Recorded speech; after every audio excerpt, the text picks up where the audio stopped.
1000 কাফেরের বিরুদ্ধে যুদ্ধ করতে কতজন মুসলমান সৈন্যের দরকার?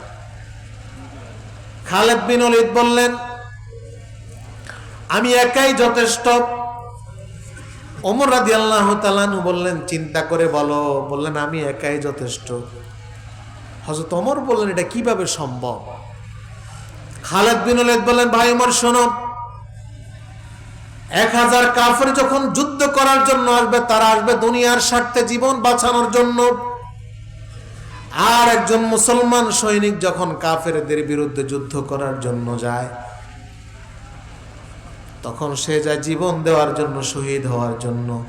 যারা শহীদ হতে জানে, জীবন দিতে জানে, 1000 কেন, লক্ষ কাফের ও ইমানদারের সাথে কোনোদিন টিকতে পারে না। বিজয় দেওয়ার মালিক কে? আরো জোরে বলেন কে? এখানে আমার ভাইয়েরা, ঈমান এত বেশি গুরুত্বপূর্ণ। ঈমান, আপনি বংশ দিয়ে জান্নাতে যাওয়া যায় না যদি ঈমান না থাকে। কি বলেন, ঠিক না? আল্লাহ রাসূল একজন সাহাবী ছিলেন, মুসআব বিন উমাইর, যুবক তরুণ, আরবের সেরা ধনীর মধ্যে অন্যতম। আমার কথা কি বোঝা যায়? উন্নত বংশের, এবং এত চমৎকার চেহারা ছিল মুসআব বিন উমাইরের। মুসআব বিন উমাইর একদিন আল্লাহ রাসূলের সাথে দাঁড়ালেন। আল্লাহ রাসূল কোরআন পড়ছেন। যেই নবীর উপর কোরআন নাজিল হলো তিনি কোরআন পড়েন, মজা লাগে কি লাগে না? মুসআব বিন উমাইর বললেন, চাচা আপনি যে কোরআন পড়ছেন, এই কোরআন আমি পড়তে পারবো কিনা? মুসআব বিন উমাইর তখনও নবীজিকে চিনতে পারে নাই। নবীজি বলেন, ও মুসআব, কোরআন পড়ার আগে তোমার একটা কাজ করতে হবে, সেটা হলো তুমি কালেমা পড়ে মুসলমান হয়ে যাওয়া লাগবে। সঙ্গে সঙ্গে মুসআব বিন উমাইর কালেমা পড়লেন, নবীর পাশে বসে কোরআন তেলাওয়াত শুরু করে দিলেন। আর ওই জায়গা দিয়ে যাচ্ছিলেন আরবের এক বৃদ্ধ নাড়া। কিছু বৃদ্ধ নাড়া সমাজে আছে না নাই? প্যাঁচ লাগায়, আছে না নাই? এই বৃদ্ধ নাড়া মুসআব বিন উমাইরের বাড়িতে গিয়ে তার মাকে বলছেন, মুসআবের মা, দুর্ভাগ্য তোমাদের জন্য। বলছি কি? তোমরা হইলে আরবের ধনী মানুষ, উন্নত বংশের মানুষ, তোমার ছেলে মুহাম্মদের ধর্ম গ্রহণ করেছে, এটা কি মানা যায়? এখন মুসআবের মা তো সম্পদশালী, অহংকারী, কাফের। মেজাজ গরম হয়ে গেল। মুসআবকে বাড়িতে ডেকে বলেন, মুসআব, তুমি কি মুহাম্মদের ধর্ম গ্রহণ করেছো? বলছেন, হ্যাঁ। তুমি যদি মুহাম্মদের ধর্ম ত্যাগ না করো, তোমাকে আমি তেজ্জু পুত্র ঘোষণা করে বাড়ি থেকে বের করব। মুসআব বিন উমাইর বললেন, মা,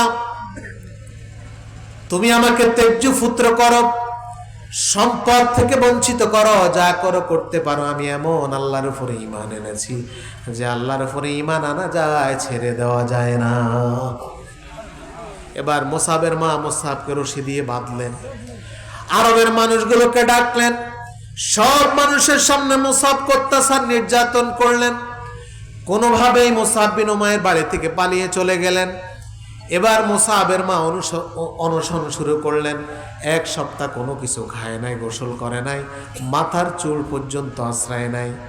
মনে করলেন মায়ের এই দুরবস্থা দেখে সন্তান কালেমা ত্যাগ করে দেবে। কিছুদিন পরে মুসআব যখন বাড়িতে আসলেন, মুসআবের মা বললেন, মুসআব, আমি 1 সপ্তাহ কোনো কিছু খাই নাই, গোসল করি নাই, মাথার চুল পর্যন্ত আশ্রয় নাই।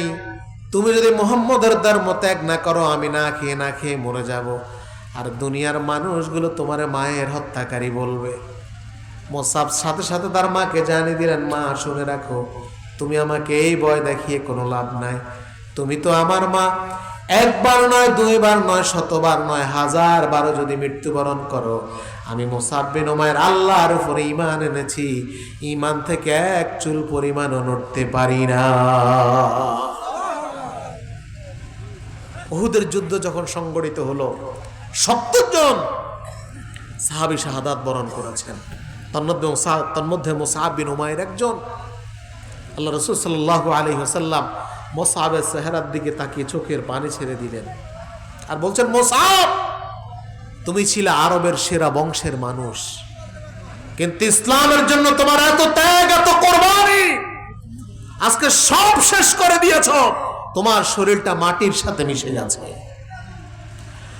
আল্লাহর নবী যখন মুসআবের জন্য চোখের পানি ছেড়ে দিলেন, সঙ্গে সঙ্গে আল্লাহ তাআলা বিশ্ব নবীকে কোরআনের আয়াতের মাধ্যমে জানিয়ে দিলেন, মিনাল মুমিনিনা রিজালুন সাদাকু মা আহাদুল্লাহ আলাইহি। ও নবী, আপনি মুসআব বিন উমাইরকে নিয়ে টেনশন করার কোনো প্রয়োজন নাই। দুনিয়ার মধ্যে তারা যারা আল্লাহর সাথে তাদের ওয়াদা করে, ওয়াদা বাস্তবায়ন করে জান্নাতের নাগরিক হয়েছে, মুসআব বিন উমাইর ওই জান্নাতি লোকদের কাতারে পৌঁছে গেছে। সুবহানাল্লাহ বলুন। সুতরাং মুসআব বিন উমাইর ঈমানের জন্য যে ত্যাগ কুরবানি করেছেন, সেই ত্যাগ কুরবানি আমরা করতে পারবো কি পারবো না? আরো জোরে বলেন। আল্লাহ তৌফিক দান করুক, বলি আমিন। আরেকজন মহিলার উদাহরণ দিচ্ছি, ঈমানটা কেমন। ফেরাউনের কন্যার